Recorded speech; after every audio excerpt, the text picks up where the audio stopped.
Hey everyone, it's Wolpert, and today I wanted to go over the finished pure plastic plushies, which were released in 2016. This is the first batch of plushies. They're actually releasing more, which is exciting. We have been teased Riki and Akame. We don't really know what they're going to look like yet. We've just seen their eye designs, but it's still exciting. I think these are a great option for folks who want a more affordable Ginga plushie from the Urumi website, which I do recommend you getting them from because people on, eBay, sometimes Etsy, overprice them quite a bit. They're not worth $200. Don't spend $200 on them, please. You can still get them on Urumi for $40, except for Yukimura, who unfortunately did sell out before Urumi went international, and I believe Mel is on his way out. These guys go for around $40-ish on the Urumi website without shipping, as opposed to the Japanese plushies, which tend to go for $100 at the cheapest, sometimes upwards to a couple hundred to $1,000 depending on the plush type and character. So yeah, these guys are just a lot more affordable.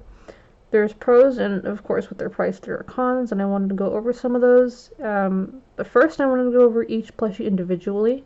So we'll start with our man Weed here, who you'll notice is gray instead of his kind of classic blue. Pure Plastic announced that it was between this gray and kind of a Facebook blue, so they went with the gray. Personally, I probably would have preferred the blue. I don't know if I'm in the minority or majority in that. But gray still makes sense because, he's Ginsan and he's technically supposed to be a silver brindle dog. So yeah, they all have this, everyone has this Ginga Densetsu weed tag with weed on it. And they've got these little butt tags.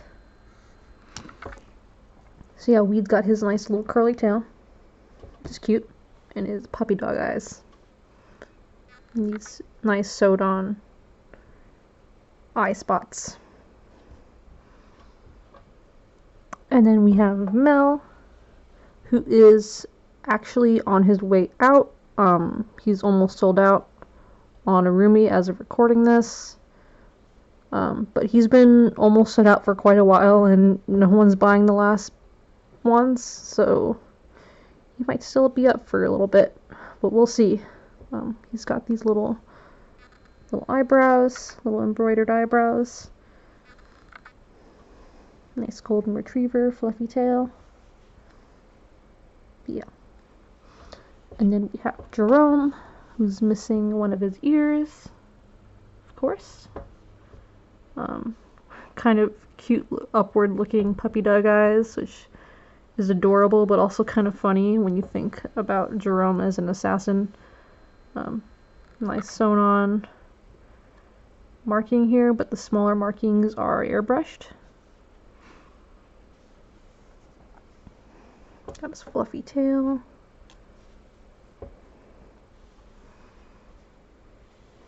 And then Kyoshiro, who's got these nice cute little eyelashes going on in his eyes. And he's got these very kind of bright red, bloody looking scars. Some people don't like that. Personally, I don't mind. It'd be interesting to see him with the more pinkish scars, but we got these bright red airbrushed ones, which is fine to me, at least. But in comparison, Yukimura's scars are a bit darker. They actually look more like a scar color you would expect to see on an older scar. And Yukimura is actually sold out on Urumi. He's been sold out for a while, so he might be harder to get if you don't have him, unfortunately. He's got a curly tail to match his brother, but he's very cute. He's, I think, the most popular design-wise of these plushies. And we have our boy George, who's also got these kind of bloody-looking scars going on. He's got little eyebrows, some nice fluffy long ears. fluffy tail.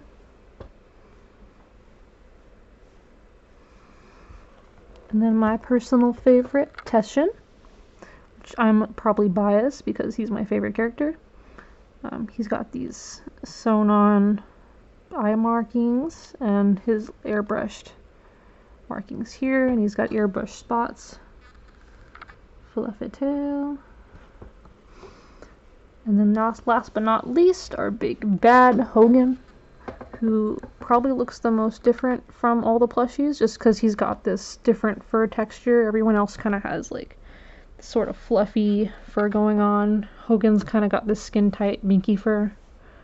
And he does have the darker scars that Yukimura also has. And his larger spots are sewn on, while the smaller ones, they look like they're printed on. They're not airbrushed. Eyeballs. His cropped ears, and I think he actually looks more like a pit bull or Staffordshire Terrier than a Great Dane because of the stocky sort of style of the plushies. Just fine. Still reads as Hogan. And I guess I'll start with him when it comes to plushie errors, because mine does have an error.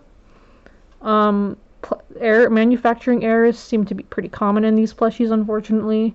My Hogan's got a little error right here with his mouth not aligning with the marking on his snout. It's not super noticeable. Doesn't bother me too much. But yeah.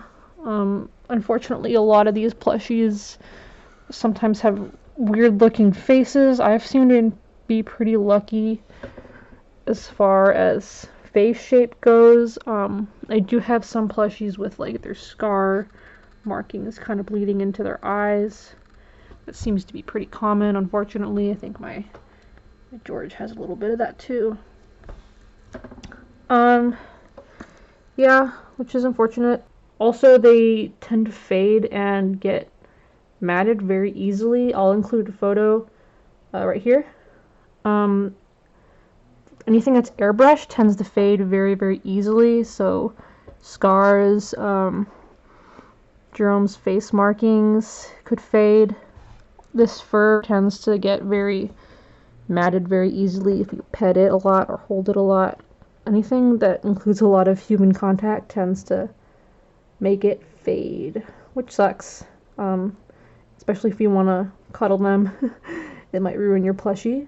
But if you just want something that's gonna hang out on a shelf for display, mine live on my desk and I just kind of pat them sometimes. That should be fine, as long as you're not, I guess, holding them a lot, which sucks. But yeah, they're cheaper than the Japanese plushies, and it definitely shows. But I still think they're pretty cute, and I still think they're a pretty good option for folks who want a cheaper plushie. So yeah, thanks for watching. I hope you enjoyed.